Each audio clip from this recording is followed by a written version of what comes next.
എല്ലാവർക്കും സ്വാഗതം. ഇന്ന് നമ്മൾ വളരെ കൗതുകകരമായൊരു ചോദ്യമാണ് പരിശോധിക്കാൻ പോകുന്നത്. സൈക്കഡെലിക്കുകൾ വിശുദ്ധമായ ഒന്നാണോ അതോ പാപമാണോ? തിരുവെഴുത്തുകൾ വെച്ച് നമുക്കൊന്ന് ആഴത്തിൽ പരിശോധിക്കാം. അപ്പോൾ നമുക്ക് നേരെ വിഷയത്തിലേക്ക് കടക്കാം. ഇസ്ലാമിക പ്രവാചക പാരമ്പര്യത്തിൽ നിന്നുള്ള ഒരു ഉദ്ധരണി കേൾക്കുമ്പോൾ ഒരുപക്ഷെ നിങ്ങൾക്കൊന്ന് ഞെട്ടലുണ്ടാകാം. അവൾ ഹഷീഷ് കൊണ്ടുവന്നു, ഞങ്ങൾ കഴിച്ചു. അതെ, നിങ്ങൾ കേട്ടത് ശരിയാണ്. നമ്മുടെ ഇന്നത്തെ ഈയൊരു വിശകലനത്തിന്റെ തുടക്കം കുറിക്കുന്നത് ഈയൊരു വാക്കുകളാണ്. ഇപ്പോ കഞ്ചാവ് പോലുള്ള വസ്തുക്കളൊക്കെ ഇസ്ലാമിൽ കർശനമായി നിരോധിച്ചതാണ്, അതായത് ഹറാമാണ് എന്നല്ലേ നമ്മളെല്ലാവരും കേട്ടിട്ടുള്ളത്. അപ്പോൾ പിന്നെ ഈ ഹദീസ് അതിന് നേർ വിപരീതമായൊരു കാര്യമല്ലേ പറയുന്നത്? അവിടെയാണ് നമ്മുടെ അന്വേഷണം തുടങ്ങുന്നത്.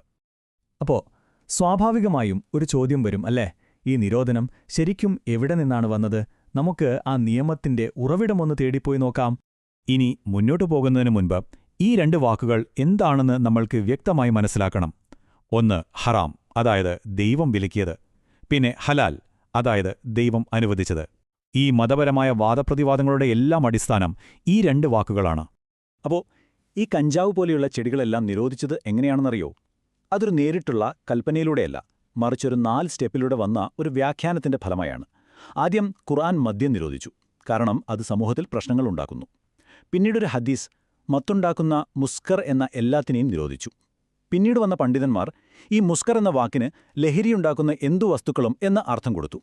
അങ്ങനെ ആ പുതിയ നിർവചനം കഞ്ചാവ് പോലുള്ള ചെടികൾക്കും ബാധകമാക്കി, അവയെല്ലാം ഹറാമാക്കി മാറ്റി. കണ്ടില്ലേ, അതൊരു വ്യാഖ്യാനത്തിന്റെ ശൃംഖലയാണ്. ഇവിടെയാണ് ഏറ്റവും നിർണായകമായ ഒരു ചോദ്യം വരുന്നത്. ഇതൊരു തെറ്റായ തർജ്ജമയാണോ? കാരണം ഈ വിഷയത്തെപ്പറ്റി പഠിക്കുന്ന സോഴ്സുകൾ പറയുന്നത് ഒരു പ്രവാചകനും ഒരു ചെടിയെയും പേരെടുത്ത് പറഞ്ഞ് നിരോധിച്ചിട്ടില്ല എന്നാണ്.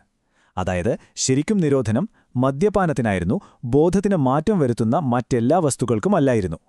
അപ്പോൾ എന്തായിരുന്നു യഥാർത്ഥ നിയമം? അത് മനസ്സിലാക്കാൻ നമുക്കൊത്തിരി പിന്നോട്ട് പോകണം.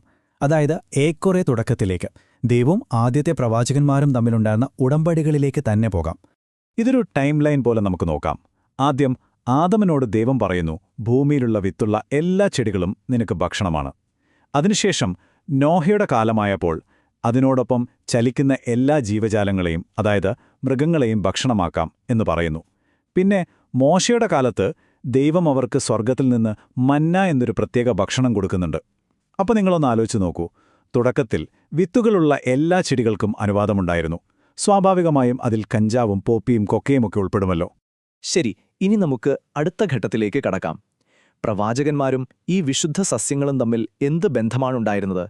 അവർ ഇതെങ്ങനെയാണ് ഉപയോഗിച്ചിരുന്നത് എന്ന് നോക്കാം. ഇവിടെ വളരെ രസകരമായ ഒരു കാര്യമുണ്ട്. പ്രവാചകൻ മുഹമ്മദ് തന്നെ പറഞ്ഞിട്ടുണ്ട്, ട്രഫിൾസ് മന്നയുടെ ഭാഗമായിരുന്നു എന്ന്. അതായത് നേരത്തെ പറഞ്ഞ ആ ദൈവീക ഭക്ഷണമായ മന്ന ഒരുതരം ഫംഗസ് ആണെന്ന് അദ്ദേഹം തന്നെ തിരിച്ചറിഞ്ഞിരുന്നു. ഈ ഒരു തിരിച്ചറിവ് ശരിക്കും വളരെ പ്രധാനപ്പെട്ടതാണ്. കാരണം ട്രഫിൾസും കൂണുകളുമൊക്കെ ഫംഗസുകളാണല്ലോ. ഇവയിൽ ചിലതിലാവട്ടെ സൈലോസൈബിൻ പോലുള്ള സൈക്കഡലിക് സംയുക്തങ്ങളും അടങ്ങിയിട്ടുണ്ട്. ഈ വസ്തുക്കൾ ആത്മാവിന്റെ കണ്ണു തുറക്കുന്ന ഒരുതരം ഔഷധമാണെന്നാണ് സോഴ്സുകൾ പറയുന്നത്. അതായത് വിത്തില്ലാത്ത സൈക്കഡലിക് ഫംഗസുകൾ പോലും ദൈവം അനുവദിച്ച വസ്തുക്കളുടെ കൂട്ടത്തിൽ പെടുമെന്ന് ഇതിൽ നിന്ന് വ്യക്തമാണ്. അപ്പം മഞ്ഞയുടെ കാര്യം മാത്രമല്ല, പുരാതന കാലത്തെ മതപരമായ ആചാരങ്ങളിൽ കഞ്ചാവ് ഉപയോഗിച്ചിരുന്നതിനും നമുക്ക് പുരാവസ്തുപരവും ഗ്രന്ഥപരവുമായ തെളിവുകൾ കിട്ടിയിട്ടുണ്ട്. ഉദാഹരണത്തിന് പുരാതന ജൂതക്ഷേത്രങ്ങളിലെ യാഗപീഠങ്ങളിൽ നിന്ന് കഞ്ചാവിന്റെ അവശിഷ്ടങ്ങൾ കണ്ടെടുത്തിട്ടുണ്ട്. അതുപോലെ പണ്ഡിതന്മാര് വിശ്വസിക്കുന്നത് പ്രവാചകന്മാരും രാജാക്കന്മാരും ഉപയോഗിച്ചിരുന്ന ഒരു വിശുദ്ധ തൈലമുണ്ടായിരുന്നു. അതിലെ പ്രധാന ഘടകം കഞ്ചാവായിരുന്നുവെന്നാണ്. ദൈവവുമായി കൂടുതൽ അടുക്കാൻ വേണ്ടി ഈ തൈലം അവർ ശരീരത്തിൽ പുരട്ടിയിരുന്നു. അപ്പോൾ കഞ്ചാവ് വെറുമൊരു അനുവദനീയമായ വസ്തുവായിരുന്നില്ല, മറിച്ച് വിശുദ്ധ ആചാരങ്ങളുടെ തന്നെ ഒരു ഭാഗമായിരുന്നു എന്നുവേണം ഇതിൽ നിന്ന് മനസ്സിലാക്കാൻ. ഇനി കഞ്ചാവ് മാത്രമല്ല, പ്രവാചകൻ ഹർമൽ എന്നൊരു വിത്തിനെക്കുറിച്ചും സംസാരിച്ചിട്ടുണ്ട്. ഓരോ ഹർമൽ വിത്തിനും മേൽ ഒരു മാലാഖയെ നിയമിച്ചിരിക്കുന്നു എന്നാണ് അദ്ദേഹം പറഞ്ഞത്. അപ്പോൾ അതിന് വളരെ ആത്മീയമായ ഒരു ബന്ധമുണ്ട് അല്ലേ? പണ്ടുകാലത്ത് ഈ വിത്ത് പിശാചുക്കളെ ഓടിക്കാനും ജ്ഞാനം നേടാനുമൊക്കെ ഉപയോഗിച്ചിരുന്നു. ആത്മാക്കളുമായി സംസാരിക്കാൻ പോലും ഇത് ഉപയോഗിച്ചിരുന്നു എന്നാണ് പറയപ്പെടുന്നത്. ഏറ്റവും രസകരമായ കാര്യം എന്താണെന്ന് വെച്ചാൽ, ആധുനിക ശാസ്ത്രം ഈ വിത്ത് പരിശോധിച്ചപ്പോൾ അതിൽ DMT എന്ന ശക്തമായ ഒരു സൈക്കഡലിക് സംയുക്തം കണ്ടെത്തിയിട്ടുണ്ട്. അപ്പോൾ ശരിക്കും എന്താണ് ഈ സസ്യങ്ങളുടെയൊക്കെ യഥാർത്ഥ ലക്ഷ്യം? ഒരുപക്ഷേ നമുക്ക് കാണാൻ കഴിയുന്ന ഈ ലോകവും കാണാൻ കഴിയാത്ത മറ്റു ലോകങ്ങളും തമ്മിലുള്ള ഒരു പാലം പണിയുക എന്നതായിരിക്കാം. ഇമാം മഹദിയുടെ ഈ വാക്കുകൾ കേൾക്കൂ. DMT എന്നത് ലോകങ്ങൾക്കിടയിലുള്ള കവാടമാണ്. ഈയൊരു പ്രസ്താവന മാത്രം മതി. ഇവയൊന്നും വെറും ലഹരിമരുന്നുകളല്ല, മറിച്ച് ആത്മീയതയിലേക്കുള്ള താക്കോലുകളാണ് എന്ന് മനസ്സിലാക്കാൻ. അപ്പോ എന്താണ് ഈ DMT?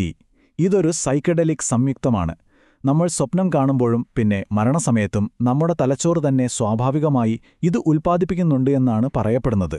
ചുരുക്കി പറഞ്ഞാൽ നമ്മുടെ ബോധത്തിന് ആത്മാക്കളുടെയും മാലാഖമാരുടെയും ലോകത്തേക്ക് സഞ്ചരിക്കാൻ സഹായിക്കുന്ന ഒരു കെമിക്കൽ ബ്രിഡ്ജ്. ശരി, ഇത്രയും കാര്യങ്ങൾ നമ്മൾ ചർച്ച ചെയ്തു. ഇനി നമുക്ക് ഇതിന്റെ ഒരു അന്തിമ വിധിയിലേക്കും അതോടൊപ്പമുള്ള ഒരു മുന്നറിയിപ്പിലേക്കും വരാം. അപ്പോൾ നമ്മുടെ മുന്നിൽ 2 കാഴ്ചപ്പാടുകളാണുള്ളത്, അല്ലേ? ഒന്ന് മുഖ്യധാരാ പണ്ഡിതന്മാരുടെ കാഴ്ചപ്പാട്. അതനുസരിച്ച് ഇതെല്ലാം ഹറാമാണ്, കാരണം മദ്യത്തിന്റെ ലഹരിയോടാണ് ഇതിനെ ഉപമിക്കുന്നത്. മറ്റൊന്ന് നമ്മൾ ഇത്രയും നേരം ചർച്ച ചെയ്ത തിരുവെഴുത്തുകളെ അടിസ്ഥാനമാക്കിയുള്ള കാഴ്ചപ്പാട്. അതനുസരിച്ച് ഇതെല്ലാം ഹലാലാണ്, കാരണം ദൈവം ഇത് അനുവദിച്ചിട്ടുണ്ട്, ഒരു പ്രവാചകനും ഇത് നേരിട്ട് വിലക്കിയിട്ടുമില്ല. അതുകൊണ്ട് ഈ ഉറവിടത്തിന്റെ അന്തിമ വിധി ഇതാണ്.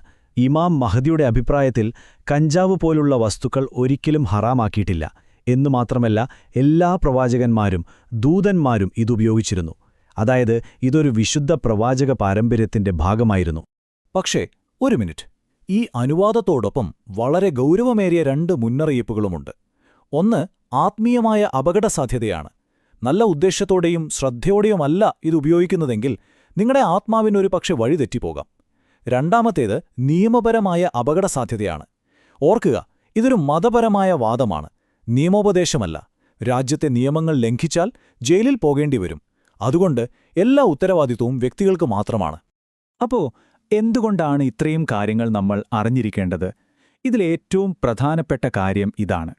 ദൈവികമായ നിയമവും പിന്നീട് മനുഷ്യരുണ്ടാക്കിയ വ്യാഖ്യാനങ്ങളും തമ്മിലുള്ള വ്യത്യാസം നമ്മൾ മനസ്സിലാക്കണം. അവസാനമായി നിങ്ങൾ ചിന്തിക്കാൻ വേണ്ടി ഞാനൊരു ചോദ്യം ചോദിക്കാം.